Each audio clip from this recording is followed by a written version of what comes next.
And good morning and welcome to Touch Base Daily. Today is Focus Friday and my buddy and palsy wowsy Chris is in the building. What's going on, Chris? Nothing. Good morning. How's everybody doing this Friday?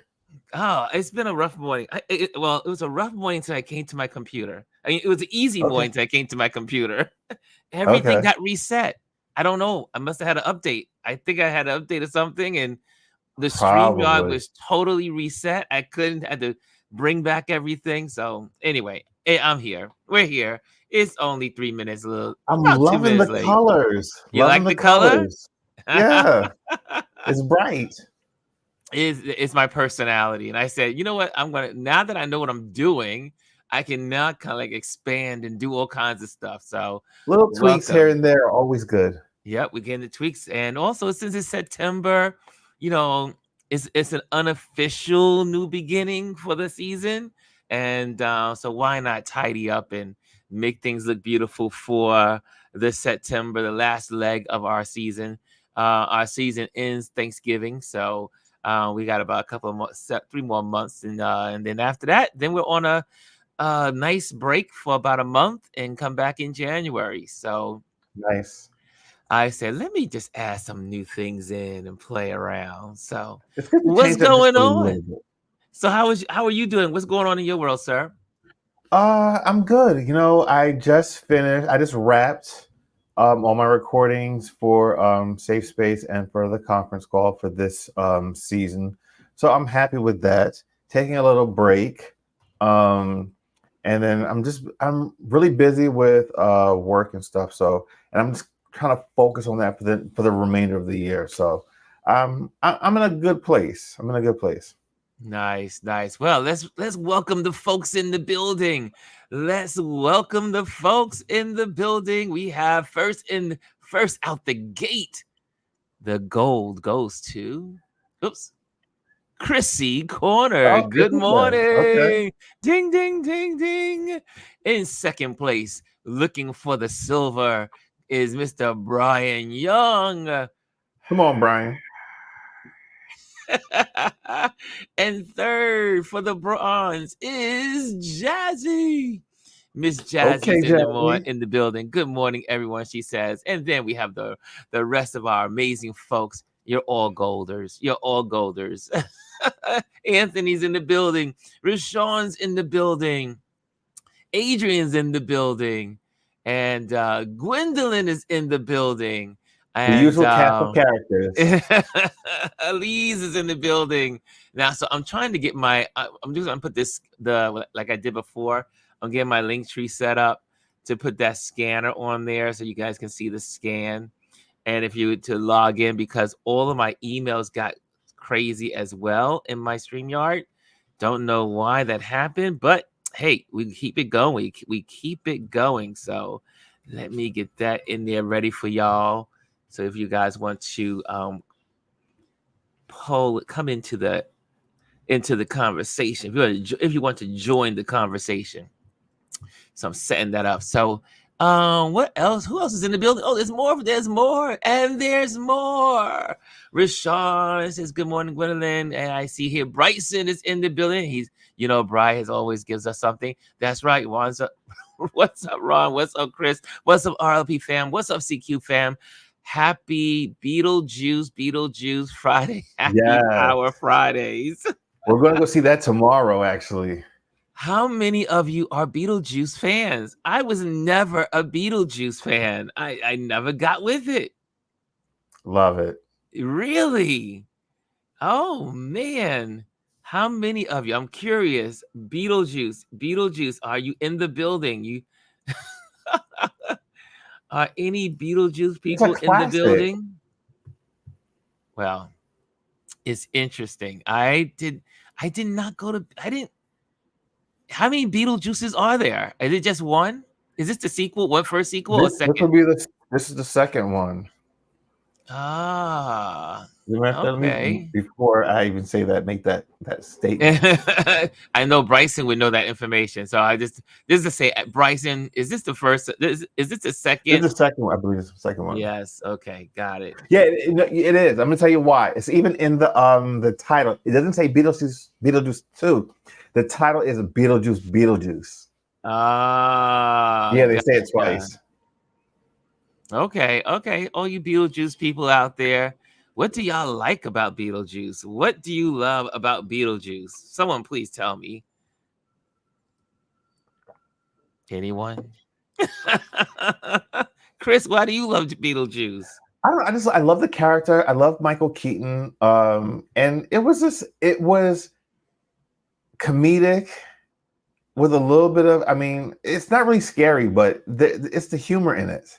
And I Ah, mean, think okay. about it. I mean, it's iconic. Anyone could do that as a Halloween costume character, and you instantaneously know what it is. You know.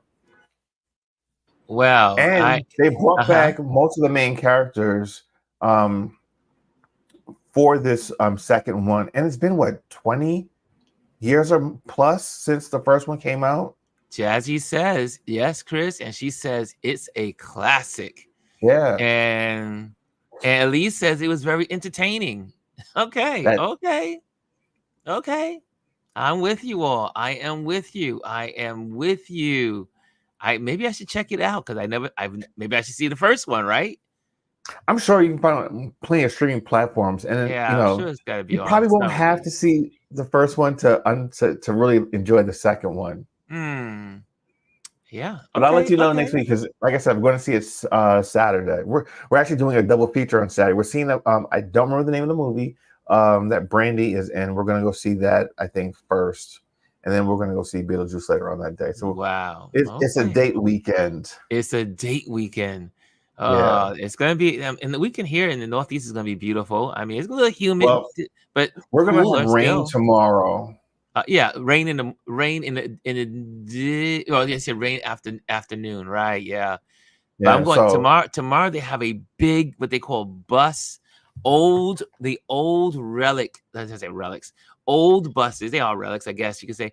The MTA is bringing out all of their buses that oh have wow. from the old days to today, and they're all going to be in Dumbo.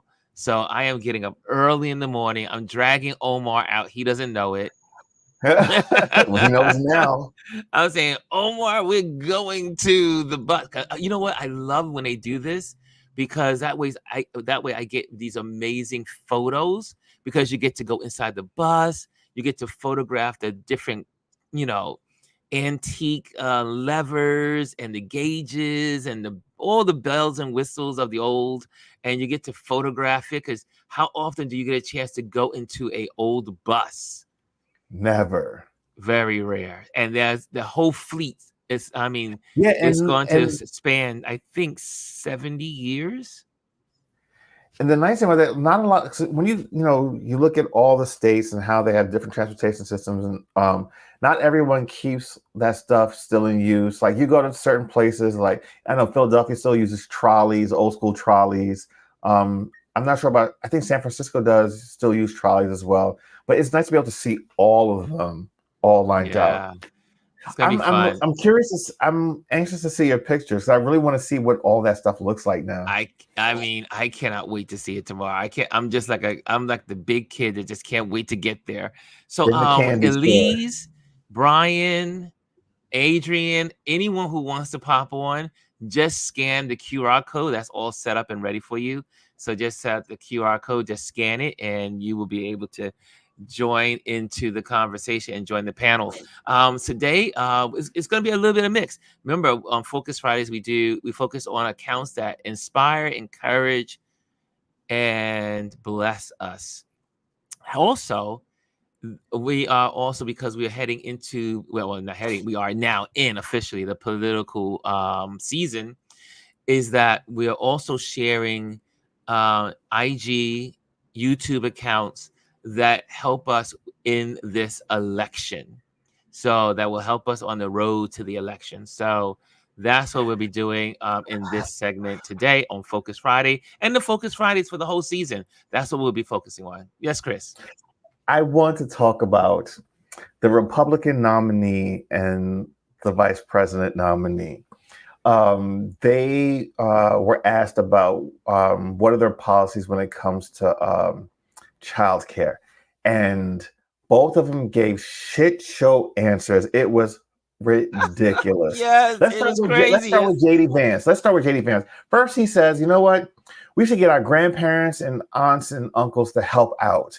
Now, mind you, you're talking about having a good economy and having people go to work. If you're taking aunts and uncles out of the economy so they can watch their children, how are they supposed to contribute to the economy?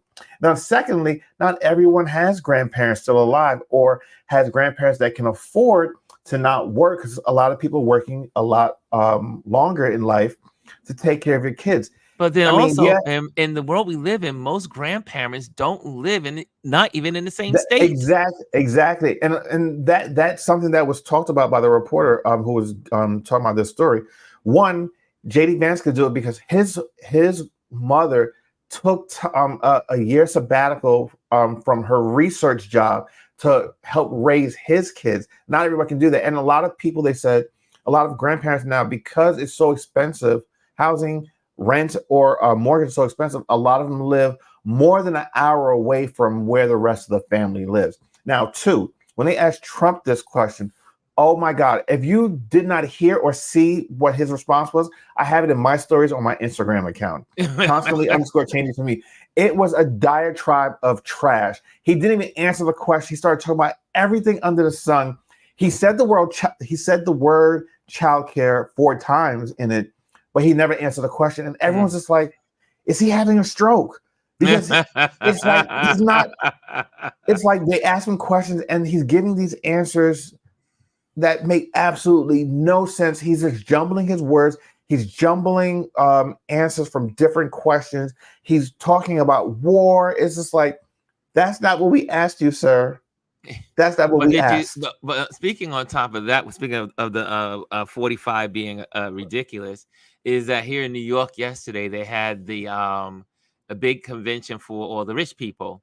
I forget the name of the title. I forget the name of the event yesterday, but he was speaking, and it was crazy. It was just crazy. But like they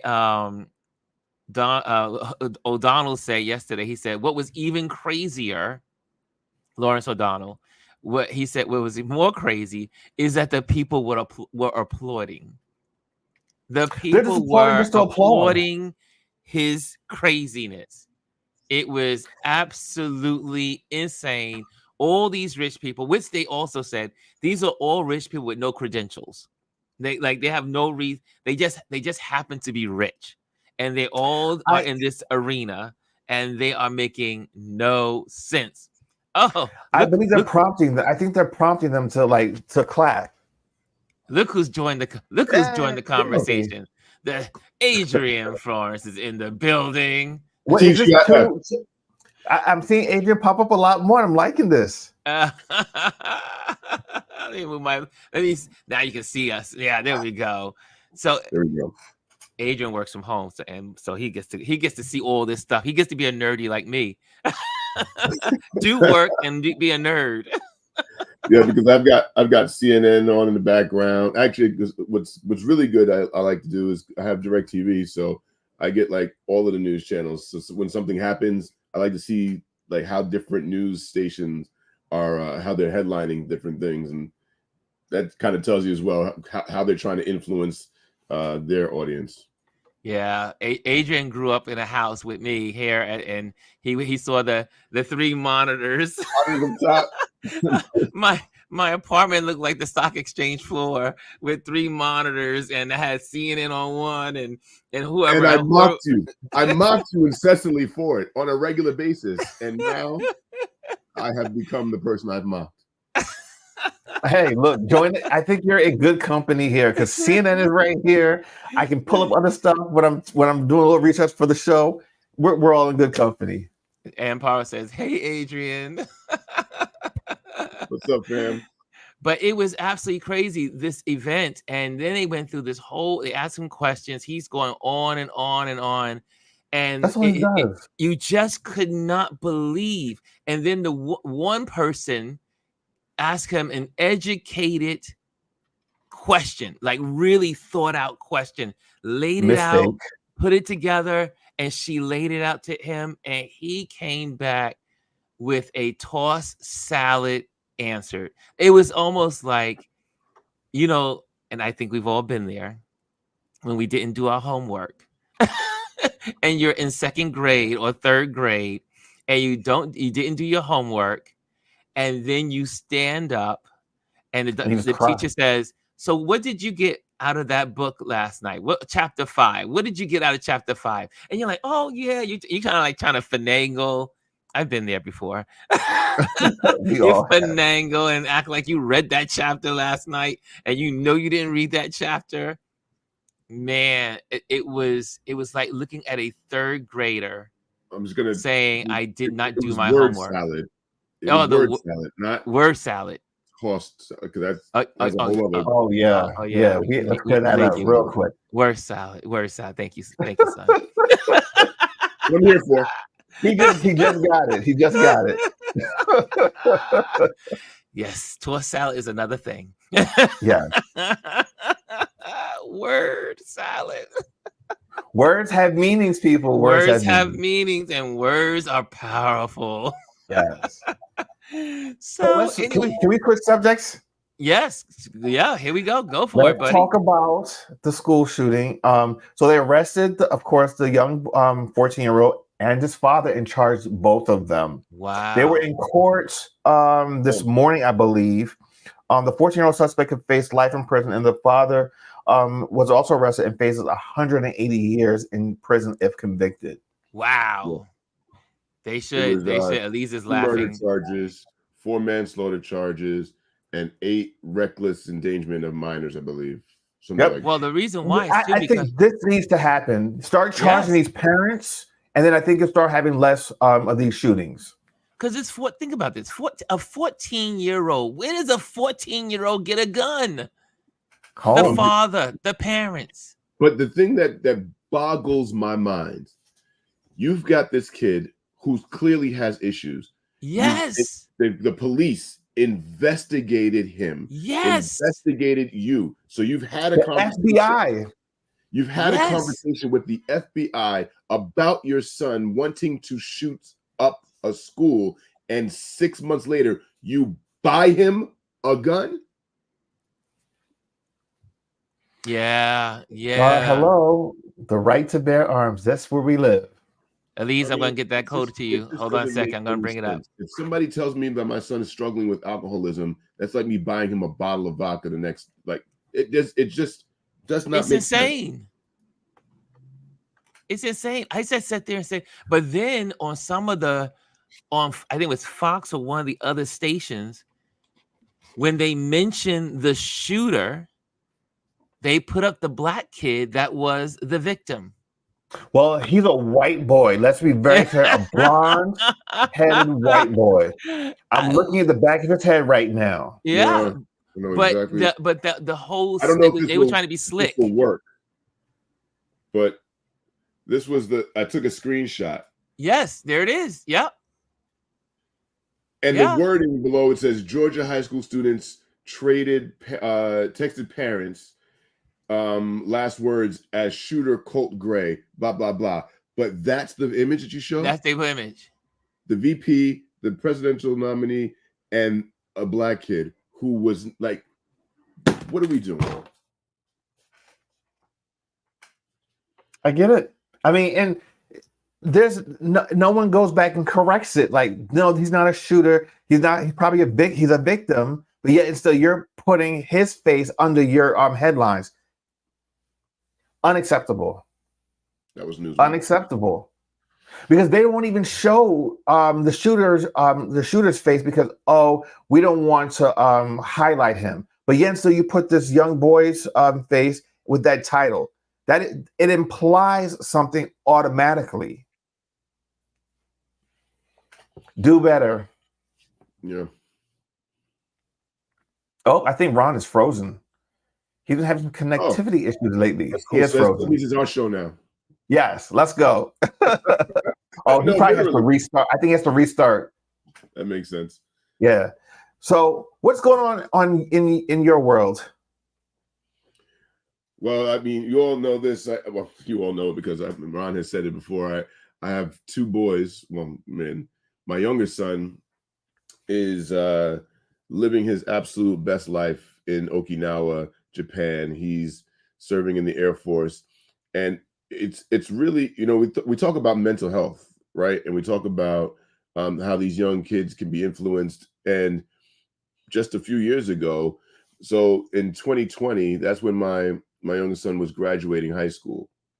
And so right at the pandemic, there was no graduation. We actually created a fake, not a fake, but one of those, like, remember when drive-by events were Yes. pretty popular? Yeah. We had like a drive-through kind of graduation, had a bunch of chairs. I was able to invite one of his counselor. So we had a mini graduation with him and a few of his students in my backyard. But that's not, I mean, it was fun. It was cool. It was nice, but it wasn't That full experience. It wasn't the true experience. And then so he was dealing with the depression, sincere, like didn't know where to go, crying in my wife's lap. He didn't know, like, college didn't seem like the place because it wasn't gonna be affordable based on you staying at home. Anyway, long story short, it's just beautiful to see that transition from depressed, down, no vision, no direction, to now thriving, literally thriving, and so happy in what he's doing. He loves his job. He loves the peers. He loves where he lives in the tropics of Okinawa. And I think you bring out a great point. The fact that you and your wife were there to talk to him and to support him, to let him know that it's going to be okay, and then not putting certain things in his line of sight that can be harmful to him. Whereas these other parents, like, what are you guys doing? What are you doing? Welcome back, Ron. Yes, welcome back. It's so good to be back. It's been that kind of, this has been an interesting 24 hours. So anything that can go wrong probably will go wrong. Well, it's all right. We got you. But you know what, this is the good thing about, though, I mean, just to mention that I'm using StreamYard. That's the beauty of using StreamYard, is that if I was on live on YouTube, it would just, like, we would have been done. But the conversation still continues on through StreamYard. It still keeps you connected, which I think that's so cool. Yeah. You got to pay for the services to make you. But it's worth it. Like, you didn't, right. I mean, it's worth it. We didn't go down. We were able to keep the conversation going until you got back, because I know you were having technical issues all morning. So we'll just wait for you to come back on. Yeah, and thank you, sir. Thank you for holding it down. Thank you, men. Brian is in the building. What's up going on, Mr. B? Good morning. Happy Friday, everyone. Good morning. Where's our ladies? Our ladies aren't here. This is the dude day. This is Gentleman's Corner. So, if I can, because the other thing is, and I think, and Ron knows this, I am and have been a gun owner for a long time. It started when we lived in Atlanta, where all you needed is a driver's license, right, to get a gun. And then living here in New Jersey, there's a way more stringent process to go through.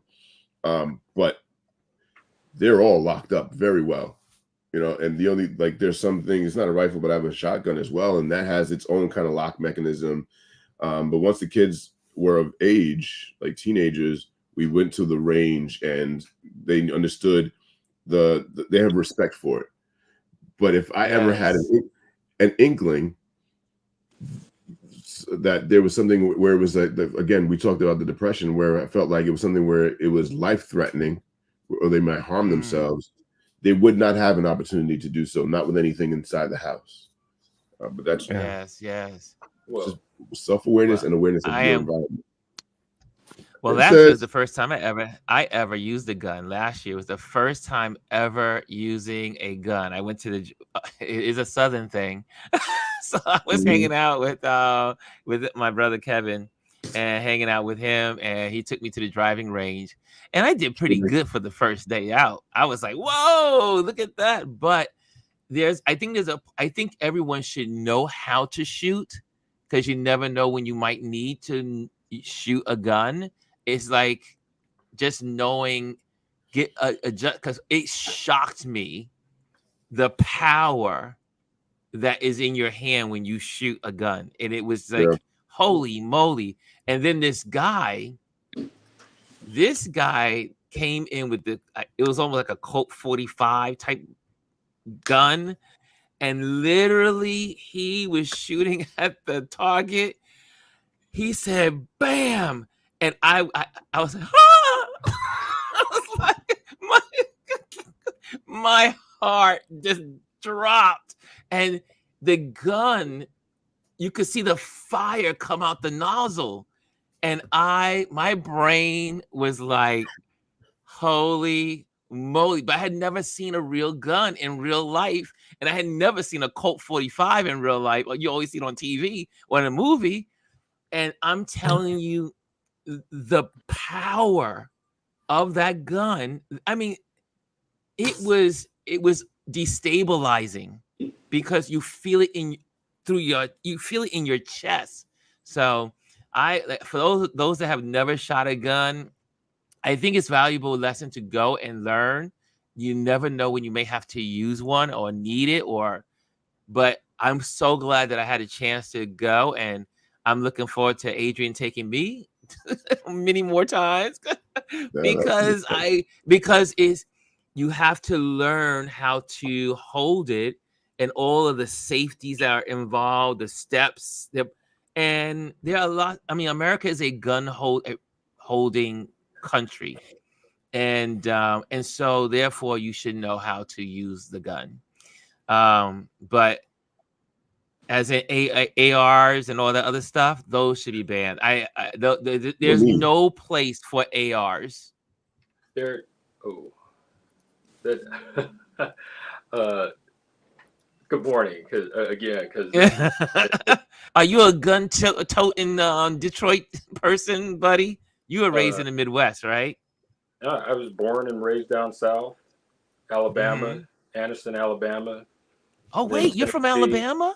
Yeah, and then wow.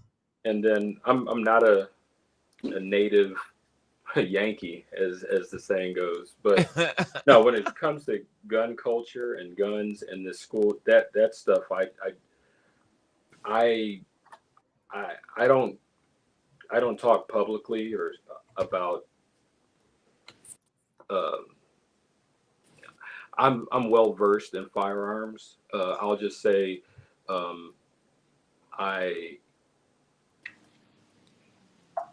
my suicide attempt involved a firearm. So in this state, that's right. so I don't have I still don't have my guns back. So and I feel, in my opinion, this is my opinion, firearms, they're not a joke. The cliche goes, responsible gun ownership. I feel, and I've shared this with my elected officials. I shared it with the superintendent of Xavier School. After that, we had an email, and I talked with them yesterday. They know me at his school. In my opinion, firearms, it should be the hardest thing to get, because unlike the driver's license or its sole purpose is to take a life, period, and you don't get that back. I've heard counter arguments. Well, you could kill somebody with your car. Yeah, but that's not the purpose of your car. Your car's purpose is to transport you from one place to another. That's why it's called transportation. A firearm is totally different, and I do agree. Weapons of war should not be in the streets. You look at the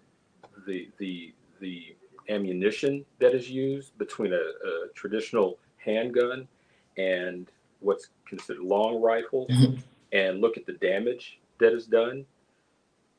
Yeah, and then regarding the school shooting, that was traumatizing for me, because it's a reminder. They arrested his parents, or excuse me, the father, if I'm not mistaken. Or I think both parents, or just the father. The father. That's the second. This is something I don't like to say, that the state of Michigan is the first in, but Michigan is the first where they arrested and held accountable the Yes. parent of the Oxford school shooting that was not literally up the block from me. And I got the emergency alerts. My kids were not there, but my godsons were. One of my best friends, who we've known each other since college, and to see his kids grow up, and him and his ex-wife asked me to be their godfather. That's something I take seriously. So when I got those alert texts that day, and I was so like, huh. And I'm like, I'm like, school? Wait a minute. I was like, oh, because they couldn't. And then I tried to contact my friends, couldn't contact them because they both were working, and et cetera, et cetera. So that is one feeling that I don't wish upon anyone who has a heart, especially if you're a parent. Right. And yeah, the parents here sounds like I'm not going to bring race into this, but I feel like in my upbringing in a multi-ethnic family, nobody decided to buy me a handgun when I turned 14. The parents here did that, and from But what do I you gather, think? Do you think, Brian? I know not to cut you off, but do you think? Because I found it interesting that when I was in the South, I've been visiting the South a lot lately, the Carolinas and Maryland and Virginia, so not all the way in the heartland of the South, but I've been in Louisiana as well. I'm finding that it's pretty, I don't know, maybe it's pretty even. I find a lot of Black folks own guns here in the city as well. And I don't know if any longer if it's I think back in the old days it used to be maybe a white thing, but I wonder if it hasn't changed over time. Well, anyone want to dive into that? It's historical. I mean, yeah. It's historical. I mean, Mhm. if you go back, I don't want to get too deep on a easy going into our Friday into the weekend, but if you go back to slave times, when Yeah. our ancestors were free, how did we stay safe? I mean, so as much as it's a part of American culture, unfortunately or fortunately, it's part of Black culture to protect yourself, especially back then before obviously this or the devices we're on now, where, hey, okay, maybe you didn't get the 40 acres and a mule, but you found a little plot of land that was off somewhere where hopefully the KKK or somebody wouldn't mess with you. But if they did, you didn't have a car, maybe you didn't have a fast horse. So what were you going to do to protect yourself and protect your family and teach 14, 12, 11? My mom told me she learned how to shoot when she was, I think, 11 or 12 because See, that's my point. Is that I think across the board, people. It's interesting. I mean, I used to think maybe back in the day that my white friends in school, they had access to guns and all that stuff, but then I realized as I got older and traveled throughout the country, is that it seems to be it's an American thing. I mean, so many people have guns everywhere. They said there is it was 5 5 guns to every person in America. That's that's 15 million. That's 15. That's a billion guns. More than a billion guns. That's a lot of guns. Elise, a lot of guns. You're the woman on the panel today. Well, I don't have. Have you had the opportunity to learn how to shoot a gun, or was it something that you may have been exposed to, or not? I have not learned how to shoot a gun. I keep telling my husband I need to go to the gun range, but but I grew up around guns. Like my family owned guns, but I grew up in Alabama, so it was about survival, but not just survival about who's gonna attack you. That's how they ate. You didn't. True. They weren't going to the grocery store for everything they ate. They ate some things that I don't eat now. They had to get the pig. They had to shoot the pig. They had to shoot all the different little animals that were. Yeah. Pigs, well, killing hogs was a little bit different. I actually witnessed that, which was very traumatizing because we had a pet. Where he had a name. Oh. So when my father decided to kill Chester, we didn't eat Chester. Oh, But they used it to go I don't mean hunting to. and things like. If they needed to protect themselves, they would. But no one was at that time. No one, of course, had any automatic weapons. And my family, the men in my family, my father and uncles had all been in the military at some point.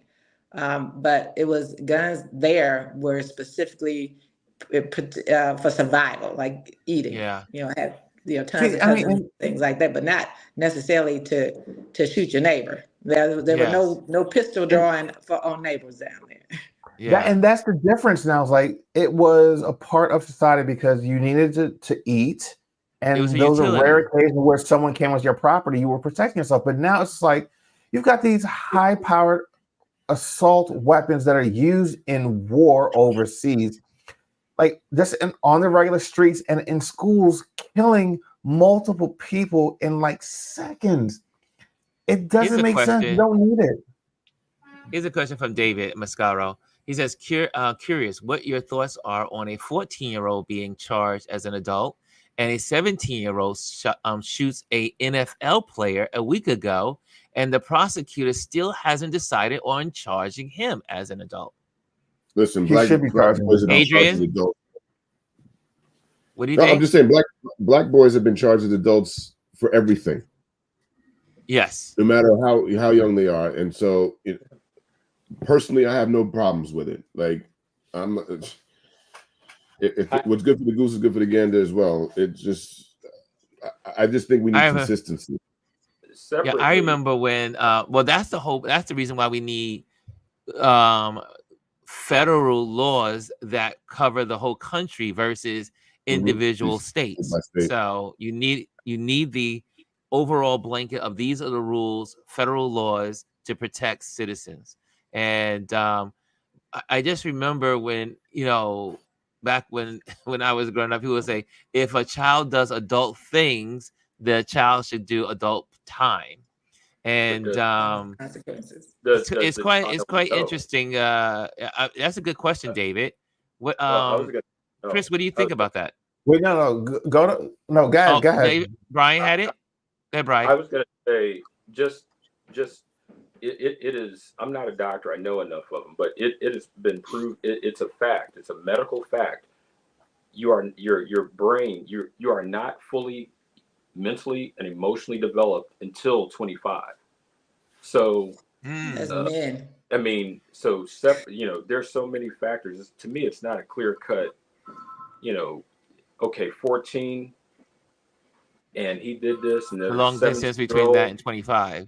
Yeah, well, yeah, you're still in development. So yes, to be a 14-year-old, what is that child's lived experience? Like the shooter we had here. Oh, he's still serving time, but I followed that case, and to that question, I had empathy. I had empathy for that kid. Don't get me wrong, you still going to prison, but you were failed. You were failed by your parents. You were failed by the school system.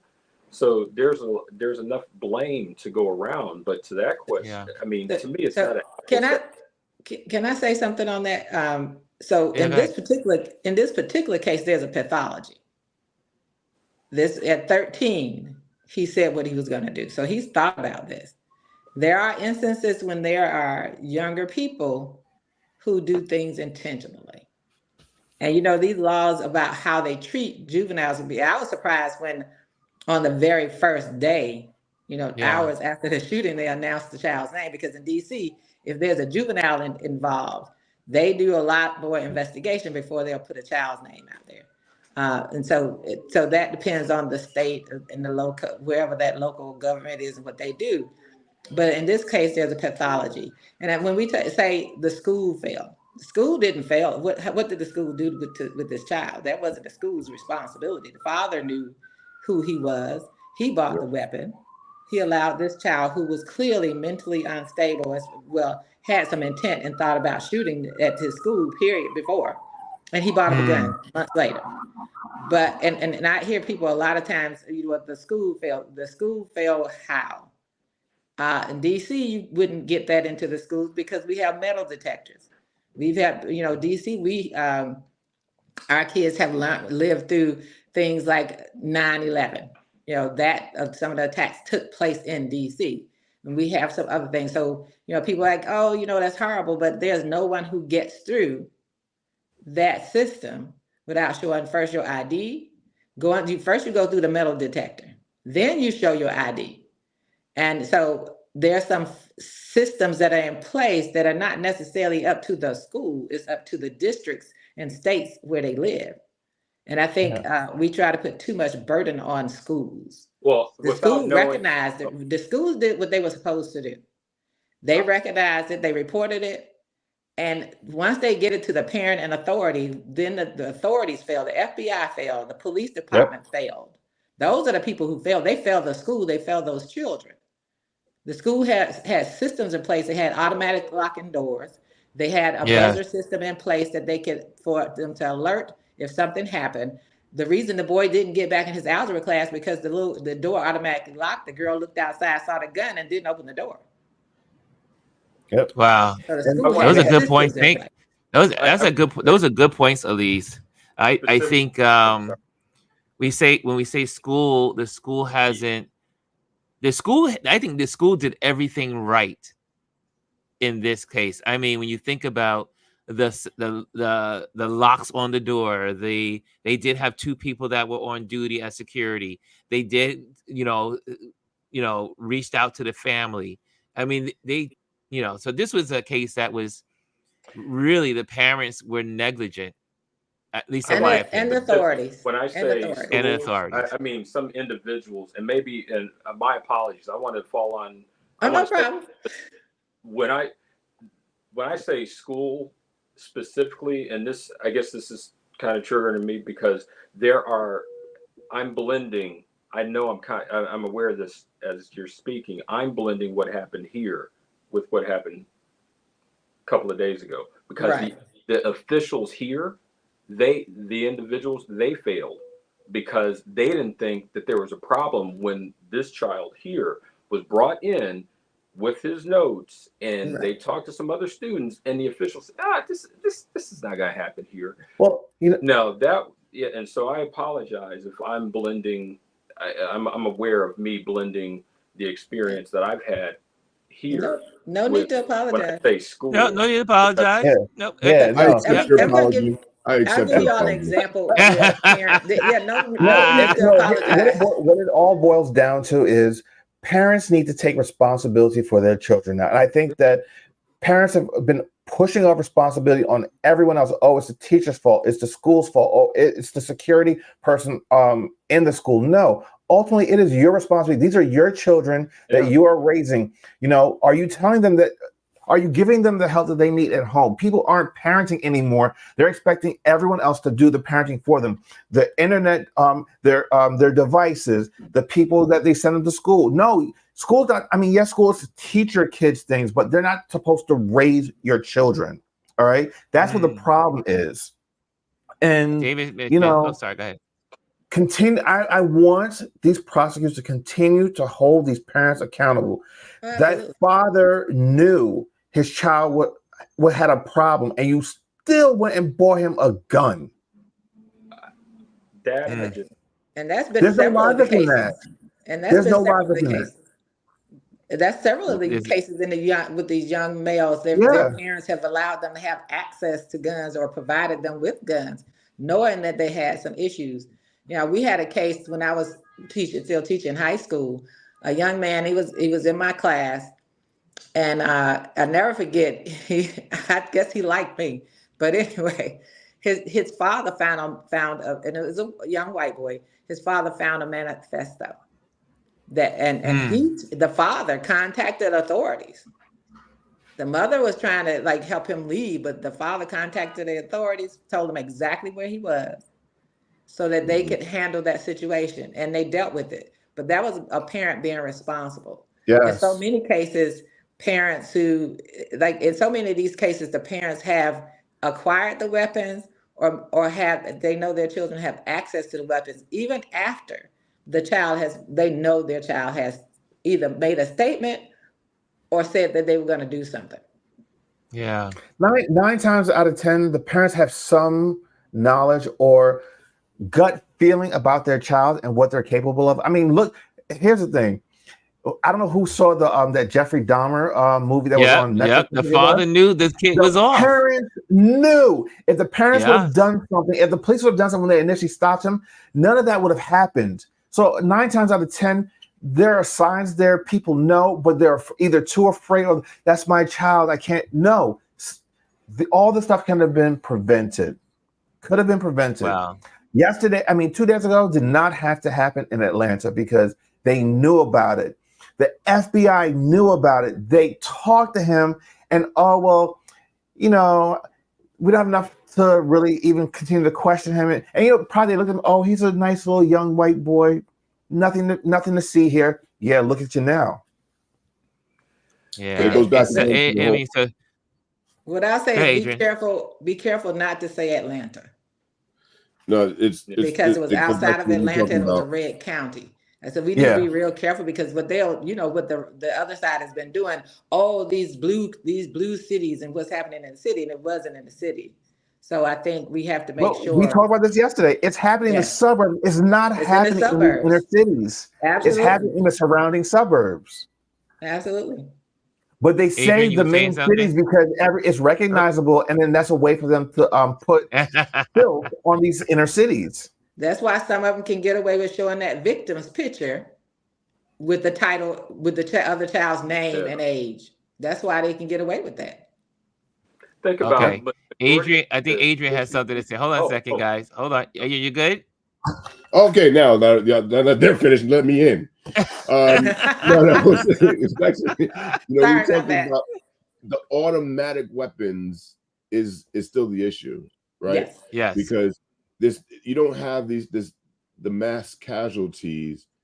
It's a lot easier when you have an AR-15 style automatic weapon where you're just able to just shoot up because it doesn't require like much aim, right? And there's no need for anybody outside of the military or our police to have an automatic weapon, point blank, period. I don't care if you want to talk about what your rights are and the rights to bear arms. There were no automatic weapons there. In order to bear arms, you had to shoot. Then you had to take the thing out, put a little pepper in. It took you a minute between shots. Now you can shoot 1,000 rounds in that same amount of time. Wow. And if we're not like there, you cannot justify it. Hunting, it's a rifle, it's one shot, and if it's even to protect your home, it's still a handgun to me, or a rifle. Those things make sense. It does make sense. Period. Right. For automatic weapons to be in the hands of any American that's not trained, and even when I talk about training, you were talking about getting a license. Even for me, in the state of New Jersey, in order for me to qualify to have a license to carry a weapon, I had to be trained. I had to go through hours of training, and then I had to qualify. And the qualification was 50 rounds in different positions, different distances, and like right hand, one hand, left hand, one hand, on my side, like all of these different things just to say I'm actually, I know how to use the weapon. It's not just, you want one, you can have one. The same way we have a right to drive a car, to Brian's point earlier. We all have the right, but you got to go through training and you have to go through a practice and then prove that you are capable. Why is it so hard? And you have to be a certain age. 14. Yes. They can't even get a driver's permit. There's got to be a sweet spot somewhere between, in Japan, they will, before you get a firearm, they will interview your neighbors. They will interview the people around you. They do an extensive a real background check. Yeah, mental and like a true deep dive.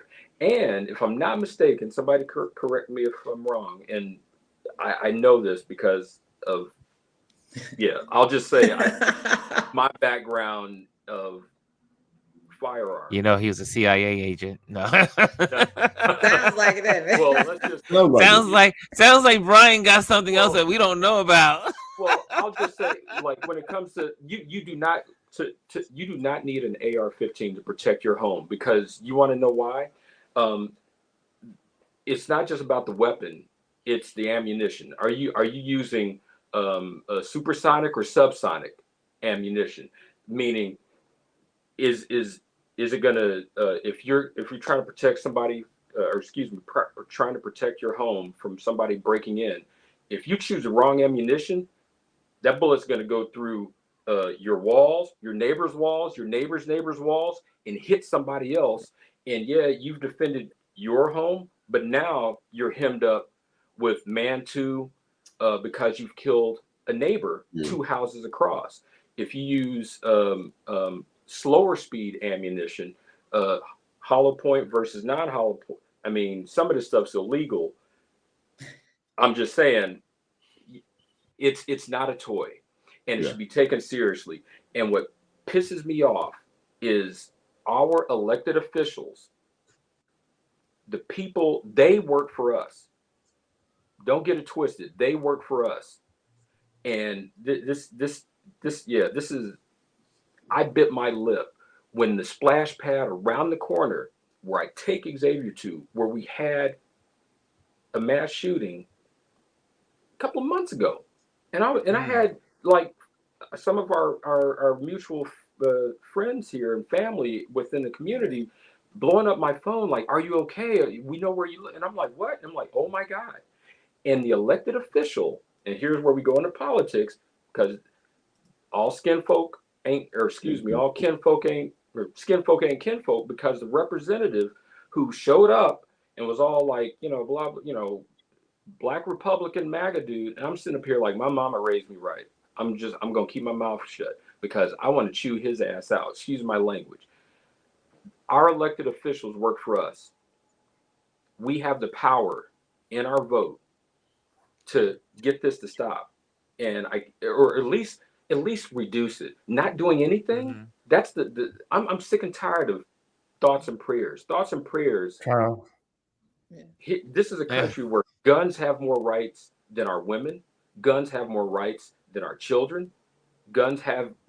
I don't understand it. I don't. Like I said yesterday, look, we had a president, a former president, attempted assassination attempt, and we've had children shot in school, and when you think of the two extremes, this country, because the NRA makes so much money on guns. I mean, when you think about how many guns are out in the world, that means someone had to buy all those guns. Someone had to create those Ron, things. let me real quick on something. Hold on. When you have these mass shootings and big like on the news, that's when gun sales go up. That's when people go out and buy these guns. Buy more guns. It's crazy. Whenever they hear about a mass shooting, the first thing they do is go out and buy more guns. But see, what are you doing with all these? I'll be honest with you, and this is just, sorry if everybody in the chat is going to judge me on this. When I heard it, because I don't own an AR type gun, because again, I feel like, why? But when I'm hearing how many of the others have them, I'm like, do I need to have one too? Right. Just in case. That's the part that makes you think about it. That's I'm like, yo, there's a place up the block. I got all the paperwork I need. I can go get one right now. So I have an internal battle with not, it's not competition, but it's like because they do, should I also? Right. But I don't believe I need to.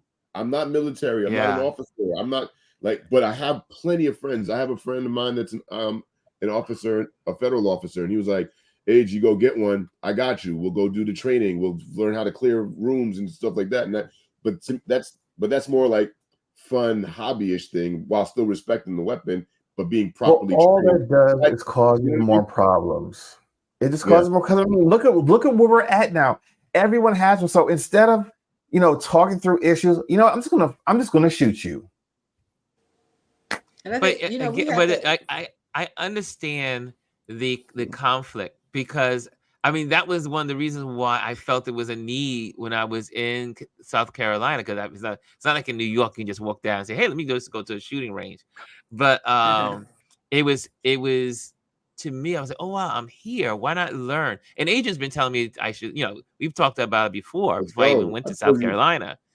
And it's so important to know, not because you want to kill someone or you are the dangerous person, but you need to know for prevention and to be able to help yourself in a bad case scenario. And again, it's not because you have it or because of, it's a lot of times it's because of what the environment has. Right. And you have to, and so yeah, we have have to to think look. I about know that's something I've been thinking about, but I mean, I don't own a gun, but I You're in don't New York. like the shoot. I freak out with knives, so I and can't even cut chicken. in too But many of these in states I don't like things like that. in states like Georgia and Texas and all those states, you have more difficulty Yes, getting married, driving a car, voting. They're harassing people about voting, sending out it's voter hard to registration vote. cards. That's But you right. can just go and buy a gun. What is it? Was it Georgia that lowered the age on when you can buy a gun is 18 or something like that? I think, and also Tennessee. And so when you Oh, look no, at those that states, 16. you don't have to 16 have anything to buy these guns. But you Yeah, have to have all these things. You have to, they're questioning whether or not you're registered to vote, whether you have a license to get married, whether you have a license to drive a car. You're driving without a license, they can give you a ticket or they can arrest you, right? yeah. But these guns, It's you don't have to have anything. You can conceal them. All of these things are things that can happen. And Open before we get carry. off the automatic weapon, remember this current Supreme Court, the conservative justices, where that what is it that the I keep wanting to say The bump stock. bulk, yes, that part was illegal. They cleared it so that it can now be purchased. Like you Yep. go and get that to make it so that you can shoot even more rounds. That's the one thing that yeah. Orange actually did when he was in But office. he doesn't That even was he doesn't good. even remember that he did it. He does not remember that he Right. did that. Yeah, after the Vegas shooting, After shooting, the yeah. one thing that he did that I will give him a little bit of credit for, That was pressure. after the Vegas freaking massacre at that country At the Western concert, he banned them, and then his own Supreme Court rolled that back. I mean, what are we doing? What are we doing? Well, again, it's who we put in office. It comes down, and it was. I mean, we got sidetracked onto this subject, but it's a good subject. But it all comes down to what? A vote. We got to put the people in place that are not so concerned about what the NRA wants. We need to put into place people that are going to vote the right people into the Supreme Court. Put the Supreme Court where it needs to be. We need to vote for people that are going to be the right judges. We need to vote on. Voting is the key to Mhm. Yep. all of this, and people have to stop voting against their own needs. And somehow we have to figure out how to help our fellow American citizens to stop voting against their own needs. It baffles people around the world that Americans will end up voting for the thing that is against them, that works against them, that works against them as a society, that works against, and I say them, but I mean us. We do this as a society. So many people in our society vote against what they need. And so I wanted to give you a couple of links, but we'll wait for another time to do that because I don't want to keep everyone here too long. But definitely, let me see if I can get two of these up here for you. I want you guys to hold on a second. Let me pop here. Can I offer up one while you're pulling that up? Check out yes, sir. the latest native Land Pod Okay. with Oh, Angela Native Rye. Land podcast. The latest one, like, yeah, I'll just I'll put it go up on the screen. have a listen or watch their YouTube. I got to listen to it because Okay. if I watch I wind up watching it and not. Not working. Yeah, so I listen to it as a It's pod. But yeah, they're really good. This is a good platform. You guys have heard me mention it before, and here they go. Native Land podcast, and really good. You have well experienced people in politics, in journalism. You get a lot of great information, and they're doing like we do here, just having conversation about what's going on. But they definitely have, some of they have the professional. I always say the professional voices on these matters. So it's really good to. This was a good show called The Lady versus the Tramp. And so check that out. That was really good. That was yesterday. I think it came out. Was it yesterday? I think, yeah. It was yesterday that it popped on. So that was good. But then also, I want you guys to take some time to also look at Mark Elias. And he did a good, it was a good conversation this week. Elias. Democracy And yeah, so this was yesterday. Mark Elias, Republicans don't want the election system to work, and he is one of the lawyers that spends a lot of time fighting for voters' rights. So make sure that you definitely go out and look at that. That is this on YouTube is an amazing page. And then he also teams up with what's his name? Let me go back here and put in here with Brian Taylor Cohen. They do a segment together as well. And Brian is also an amazing journalist. And he just decided to just do. He's become a journalist. He wasn't a journalist at first, and he's just overall became evolved and brings all these amazing people together and to stand on the side of democracy. And so he has like 3.1 million subscribers. He's had the great opportunity of interviewing Biden and all kinds of conversations. Beautiful, great information if you want to stay up on information regarding the election. But I say between Mark Elias and Brian Taylor, those two, they do a discussion together, and they also have their own platform separately. So check out that. This is the attorney issue warnings of officials who refuses to certify election results. And so, again, great information for each and every one of you as we draw closer to the election. Also, I saw on Instagram, real quick, I'm just going through this really fast because it was so important. Instagram, and I'm just gonna pop in there. Let me get that. And this was Crump, and I mean he's not the only one, but has been already sharing. Hold on a second, Crump. Let me get that in here. So you see his page, being the lawyer that he is, but he also had on his page, on his stories, the listing of all of the early voting that's happening around the country. So you can check out his stories. He looked like he's on live right now, but on his stories, it was really good information. Let me see if it's going to pop up today. Maybe it's not there today. Yeah, it's not there. But it was definitely on his page, and it had all the listings of all of the early elections and state by state by state. So check that out. If not, I will look for the link and I'll put it inside the description of this YouTube video. If anyone has any other, Elise, do you have any ones that you want to share? That I know you is Elise still with us? I see. Yeah, she's here. I see. Yeah, I'm still here. I see you down there. Sorry about that. When you talk about making sure when things happen, when we all vote, is still a good site to go to. So you know when those voter registration deadlines are. I think it's important that Yes. people keep up with that or need to check their sites. But yeah, when we all vote is still an important site page to look at. And I follow one on IG.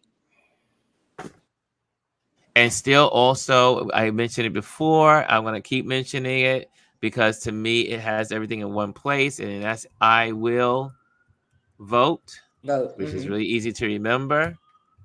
And let me just pop that one more time because I'm going to always put this up here because it's one-stop shopping for me and for everyone. So you can go in here and make sure because we know about the roles that are happening, especially in places like Texas, Louisiana, Georgia. Florida, Georgia.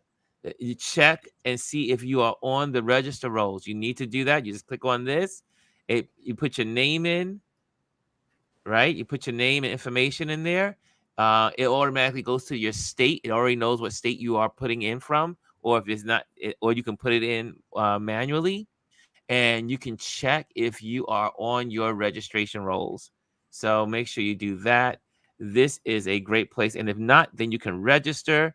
It has a location there, and you can also get your information to vote by mail, and then it goes into all the learning about voting. So Right. everything one stop. Also, the telephone numbers here. If you have questions, you can call them and reach out to them. If you have disabilities and you can't do it online, you can also call it in. So I will vote, and then also Elise she uses government Vote.gov. vote.gov. Yes. Okay, so also let me put that in there so you can see what that looks like. Vote.gov, and that's another platform. Oops, I hit the wrong one. Vote.gov.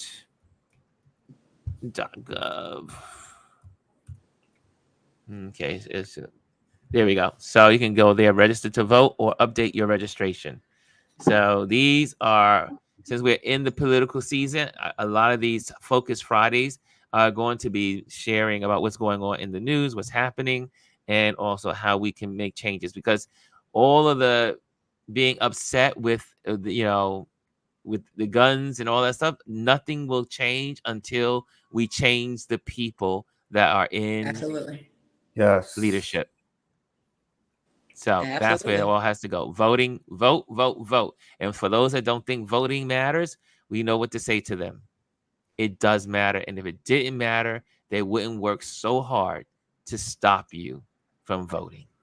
They're working really hard to keep people They from work in voting. overtime to stop you. Kimmy Texas is says, Texas thanks, is Ron definitely and the working overtime. panel. They're working overtime. Texas That's the is. whole point, though. The Things whole may point not is to stop you from voting. things may not change right away. That's one thing I wanted to. I don't know, just on my spirit listening to you guys, and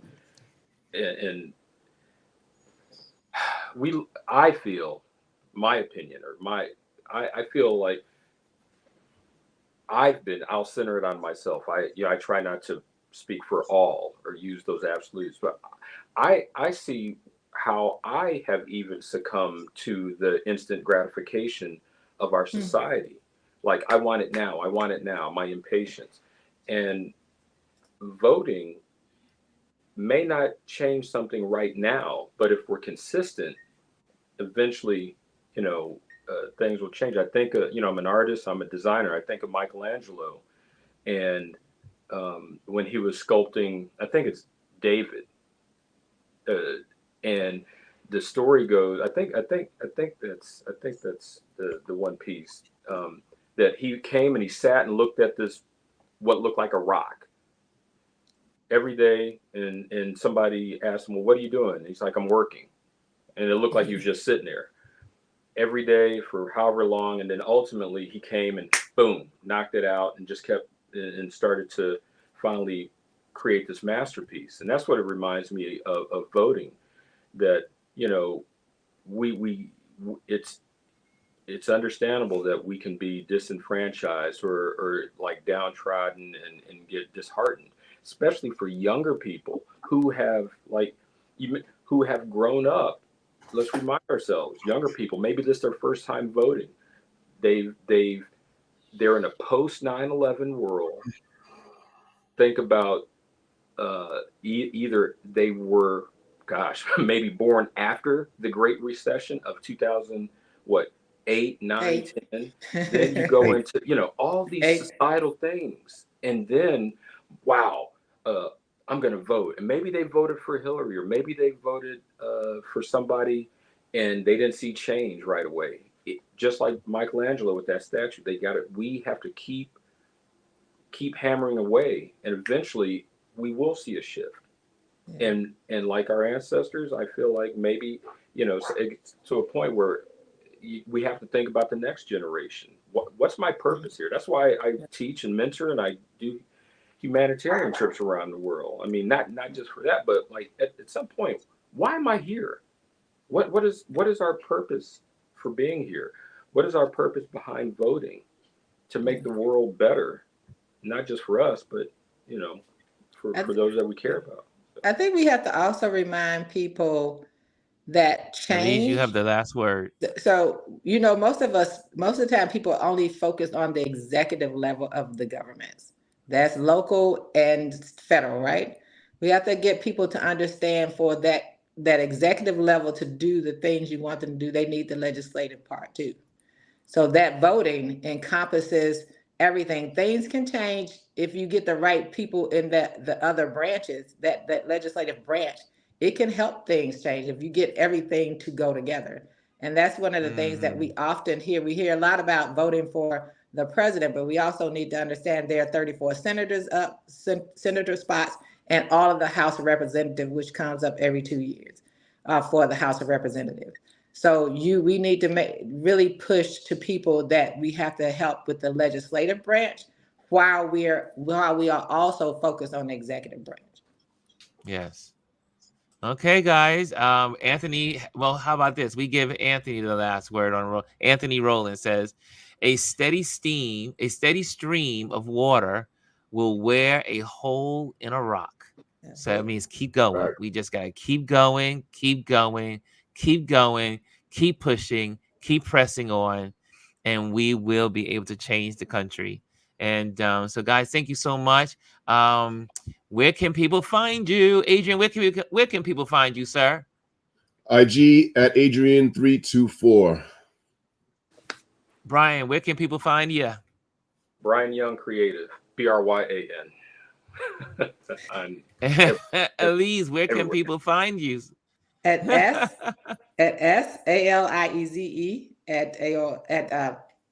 on Instagram. Got it. Okay. And I forgot we had these little the names are up here, right? So, and Chris, where can people find you, sir? You can find me at constantly_changing the number for me on all my social medias.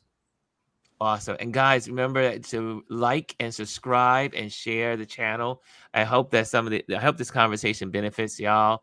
And the great thing about what I love about the community is that we all come from different backgrounds, and we're able to share. I call it layman conversation about what's going on in the world and how we see it in our communities, our neighborhoods, our friendship circles.